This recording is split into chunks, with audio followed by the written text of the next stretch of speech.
Bom dia, turma. Bom dia, professor. Meu nome é Vitor e eu vou estar explicando um pouco sobre radiação alfa. Para entendermos um pouco sobre radiação alfa, também temos que entender sobre o núcleo atômico. Dentro do núcleo atômico existem dois tipos de partículas, as partículas prótons e as partículas nêutrons. A partir daí, dá para identificar se o núcleo emite uma radiação alfa. Aqui tem uma foto bem mais especificada, onde as bolinhas vermelhas identificam os prótons e as bolinhas amarelas identificam os nêutrons. E como que eu identifico se há uma radiação alfa dentro do núcleo atômico? Quando ocorre essa fusão, dois nêutrons e dois prótons. Ocorrendo a fusão de dois nêutrons e dois prótons, automaticamente se emitirá uma radiação alfa, caso o núcleo atômico seja radioativo.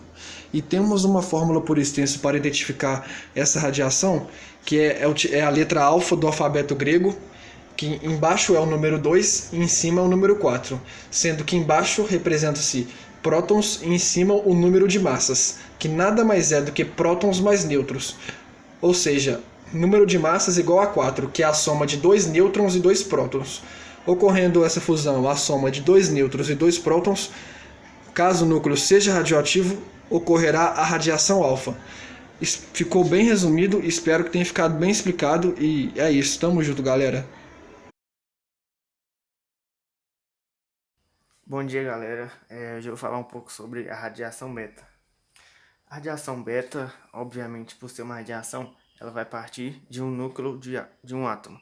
No caso, é isso.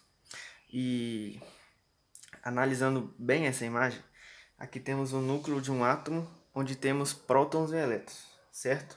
Só que olhando para a imagem, também vemos um E, que no caso é esse Ezinho aqui, que significa um elétron.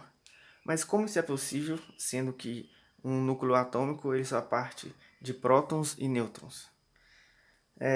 Um cientista chamado Henry Fermi, ele descobriu que um nêutron dentro de um núcleo de um átomo apresenta a característica de auto se transformar. Um nêutron dentro do núcleo vai se transformar, um nêutron no caso, dentro de um núcleo atômico, ele vai se transformar em um próton, mais um elétron, e mais um neutrino, que no caso é um nêutron um pouco menor. De acordo com ele, para que uma radiação beta seja eliminada dentro de um núcleo de um átomo, o nêutron tem que sofrer essa transformação, onde o próton vai permanecer dentro do núcleo atômico e o elétron e o neutrino vão ser eliminados juntamente do núcleo. É isso, galera. Espero que vocês tenham gostado. É nóis. Entre as radiações citadas anteriormente, entre elas a gente tem a gama. A radiação gama, elas são ondas eletromagnéticas e elas possuem carga e massa nula. Também tem a capacidade de ionizar o ar e tornar ele condutor de corrente elétrica. O que acontece com as radiações gamas?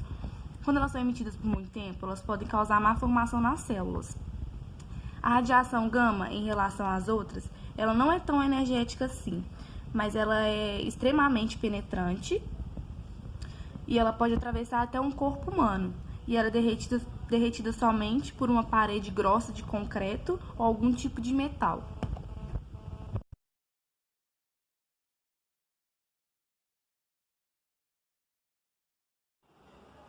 Bom, vou falar sobre o contexto histórico das bombas atômicas em Hiroshima e Nagasaki.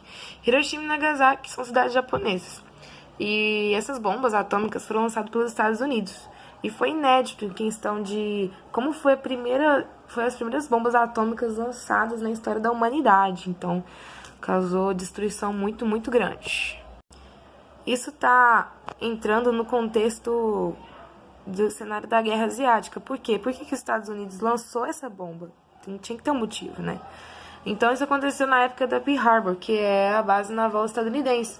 O Japão atacou Pearl Harbor em 1941.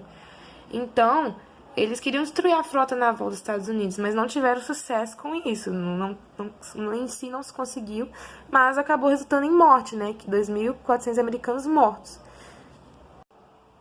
Então, os Estados Unidos, revoltado com esse ataque, declarou guerra contra o Japão. Isso tudo aconteceu mais para o final da Segunda Guerra, então era já lá para 1945. Então, os Estados Unidos queria forçar a rendição japonesa e também tanto que queria evitar também outras invasões sobre o país, né? E também, principalmente, pensando em poupar a vida dos soldados americanos. E também os Estados Unidos queria demonstrar força, tanto força para o URSS, tanto para o Japão. Porque os Estados Unidos também, em questão de força bélica, ele era muito forte. Até porque, como foi lançado até as bombas atômicas pelos Estados Unidos em si, os Estados Unidos tinham uma indústria bélica muito forte. Então, eles já demonstravam força, assim, questão de guerra sempre foi muito forte. Então, a primeira bomba lançada pelos Estados Unidos foi em Hiroshima. Foi em 1945, né? Lá que eu falei, por sinais da Segunda Guerra. Foi em 6 de agosto e resultou em 70 mil mortos de total, assim, em primeiro momento. Então, foi usado o avião Enola Gay. O nome da bomba foi a Little Boy, que foi uma bomba de urânio, e o piloto Paul Tibbets. Então, os Estados Unidos achou, lançamos uma bomba, né? Então não vai ter, eles vão se render já. Mas foi ao contrário, o Japão não se rendeu ainda. Então, em 3 dias depois, os Estados Unidos lançam a segunda bomba em Nagasaki. Em primeiro momento, não ia lançar a bomba em Nagasaki, ia para a cidade de Kokura, que era também uma cidade do Japão. Mas por questões climáticas, a bomba foi lançada em Nagasaki. E foi em 9 de agosto de 1945, que teve resultado de 40 mil mortos. E o avião usado foi o Bockscar, o nome da bomba foi o Fat Man, e a bomba era de plutônio. E a bomba de plutônio é muito mais assim... bem potente, mais potente que a bomba de urânio. Mas teve menos mortes em Nagasaki, por quê? Porque em questão da posição geográfica lá deles.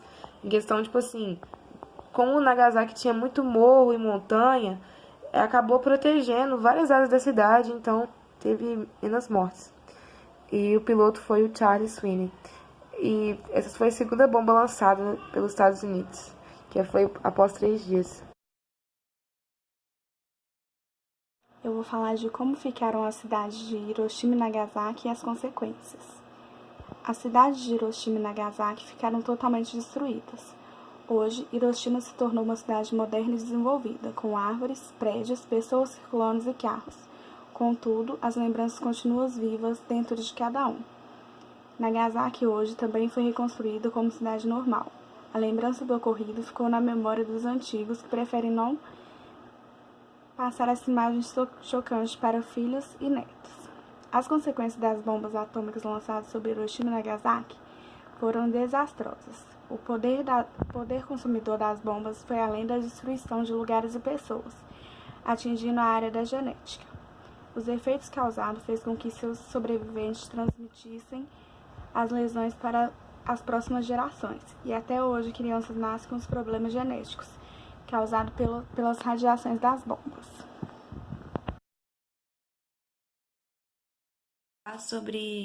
Eu vou falar sobre o que é a bomba atômica. A bomba atômica ela é uma arma explosiva que ela é cheia de reações nucleares, né? E ela tem um altíssimo poder de destruição. E essa arma ela foi elaborada durante a Segunda Guerra Mundial, seguindo as pesquisas do Albert Einstein, que é o estudo, né, de átomo, e foi a partir da necessidade de conduzir novas armas para combate. E essa arma ela tem 2 processos de reações nucleares, que são conhecidos como fissão e fusão. A fissão ela consiste na divisão de um átomo pesado ou 2 ou mais fragmentos através do bombardeamento feito com nêutrons e que libera uma grande quantidade de energia.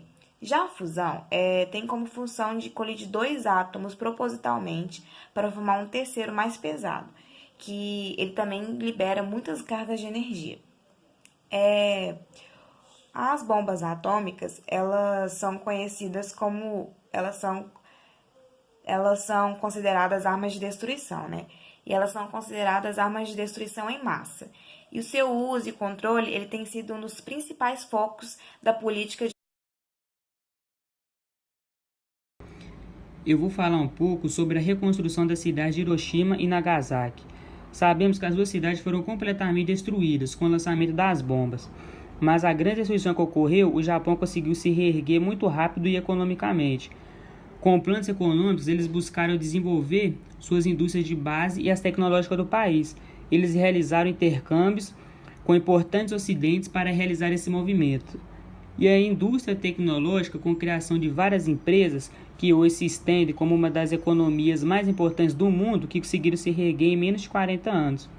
A grande tarefa do Japão era reconstruir a infraestrutura econômica do país. Todo o processo de reconstrução foi realizado por parte com a ajuda dos Estados Unidos. E isso era uma maneira de aliar os países em reconstrução com a política americana para impedir o comunismo soviético.